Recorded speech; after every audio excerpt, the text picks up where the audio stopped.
Hi, and welcome back. Let's get right into the questions. Okay, let's look at question 6. Which 23 centimeter frequency is authorized to a technician class operator licensee? Answer A, 2,315 megahertz. Answer B, 1,296 megahertz. Answer C, 3,390 megahertz. Or question D, 146.52 megahertz. And as you can see, they're referencing Part 97, Chart 301, which is our friend here. And you can see that the frequency range for the 23 centimeter band is going to be 1,240 to 1,300, making the answer B. Let's look at our friend the formula here and see if we can still use this formula to deduce the answer. So we have to take the speed of light, 300 million meters per second, and divide it by the wavelength, which is 23 centimeters or 0.23 meters, and it gives you this big old long honking number in hertz, which then if we could convert that to megahertz, you get 1,304 megahertz. This is the first time that the answer, 1,304 megahertz, the answer to the formula anyway, is actually outside of the range of the chart. However, for the purpose of deducing the answer by using the formula, you can see that the 1,304 is the only answer even close, 1,296, which is B, the correct answer. All right, let's move to question 7. What amateur band are you using if you are transmitting on 223.5 megahertz? Possible answers are A, 15 meter band, B, 10 meter band, C, 2 meter band, D, 1.25 meter band. And of course, we're referencing the same Part 97.301, which is our nice little chart here. And you'll see that the 1.25 meter band is the 219 to 220 megahertz range, which would make the answer 1.25 meter band. Okay, let's look and see if our formula can help us out here again. I remember in the last formula, it wasn't an exact match, but it was good enough for deducing the answer. So we take the frequency equals the speed of light, 300 million meters per second, and divide it by the band, the wavelength. Now to get this, they are giving us the frequency, so we have to do a little algebra there and flip our formula around.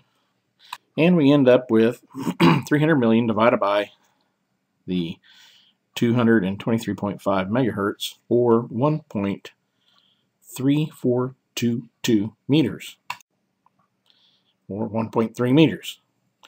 And that's not exactly the 1.25 meters that our chart shows, but it's still closest to any of the other answers.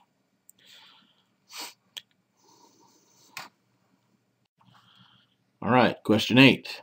What do the FCC rules mean when an amateur frequency band is said to be available on a secondary basis?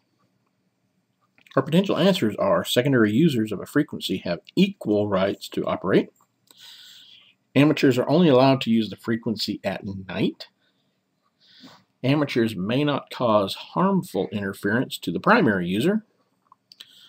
Secondary users are not allowed on amateur bands. And you see we're referencing 97.303, which states the following is a summary of the frequency sharing requirements that apply to amateur stations transmissions on the frequency bands specified in 97.301 of this part. For each ITU region, each frequency band allocated to the amateur service is designated as either a secondary service or a primary service. A station in a secondary service must not cause harmful interference to and must accept interference from stations in the primary service, which is going to make our answer C. Amateurs may not cause harmful interference to primary users. Let's see if I can put this into a light that might make more sense. This guy here is a secondary service, and this guy here is a primary service. So the secondary service can use the bedroom as long as it doesn't bother the primary service.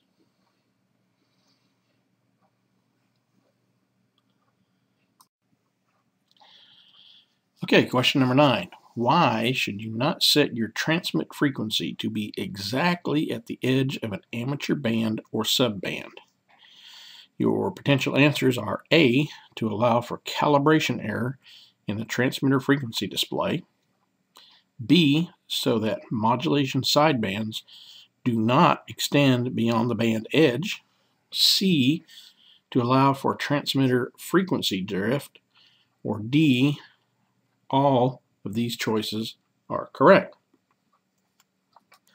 So we see here that they're referring to 97.101A, which basically is a blanket statement that says, in all respects not specifically covered by FCC rules, each amateur station must be operated in accordance with good engineering and good amateur practice. Now this statement will come into play in other places of the exams. However, it doesn't answer the question. So let's see if we can narrow it down a little.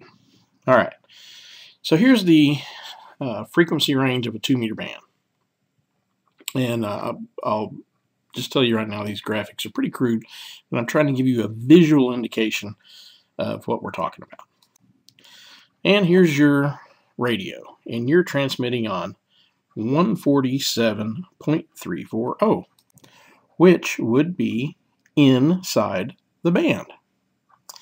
But what they're talking about is possibly the display 147.340 does not really match with what's coming out of the antenna. There's a calibration error in the display. All right, now number B. So the modulation sidebands do not extend beyond the band edge. And again, this is a crude representation, but for every transmit frequency, there is an upper and lower sideband. What they're trying to say is, this is our frequency band, and you are transmitting right here, everything would be cool. However, if you were transmitting closer to the upper frequency, then part of your upper sideband could be outside of the permissible frequencies. And you can see that here. All right, so let's look at number C, to allow for transmitter frequency drift. Well, what they're talking about here is maybe your transmitter is not pure. It doesn't always stay exactly on frequency, and it kind of drifts around a little bit. And occasionally, if you're right up close to that band edge, a little bit of your transmit frequency may pop over somewhere you should not be. So the answer to this question would be D. All of these choices are correct. All right, let's look at question B10. Which of the bands available to technician class operators have mode-restricted subbands? And let's look at the answers. They are the 6-meter, the 2-meter, and the 70-centimeter bands, the 2-meter, and the 13-centimeter bands, the 6-meter, the 2-meter, and the 1.25-meter bands, or the 2-meter and 70-centimeter bands. And you see we're referencing Part 97.305, which is another chart. Only this is a small portion of this chart. And what you would have to do is look up each one of these bands find them on the chart, figure out the paragraph, read the paragraph, which does not answer the question unless you are a rogue scholar. So in this case, it may be better just to use your brain and memorize the answer as C, the 6 meter, the 2 meter, and the 1.25 meter bands. All right, so that answer 10 is really a super brain teaser. You really don't want to have to try to figure out each one of those bands and look it up and see what all the different things you can do in those bands are. Now you can, it's probably a good idea to have the Part 97 manual around so that you can refer to it. But there's some of these questions it's just better off to memorize it. However, I did want to bring to your attention, I want to show you this chart. This chart is produced by ARRL, or arrl.org, www.arrl.org. And what this chart does, I used it quite a bit during my study, and even now, is it shows you the band. In this case, here's the 6 meter band. And then over here on the side, it's going to give you the technician EAGT. The red and green over here, it's going to tell you what the red stands for, what the green stands for. And if there's any sub-bands that are restricted, you'll see them in there also. So this is provided by arrl.org, and I will have a link to this on my webpage, AF5DN.com. Now, again, if you need to repeat this set of questions, just click the button that says repeat. If you want to move on to the next set of questions, just click the button that says next. Or if you're coming to these instruction videos in the middle and you want to start at the beginning, click this button here that says start the test. All right, I'm AF5DN, and I appreciate your time watching. Thanks a lot.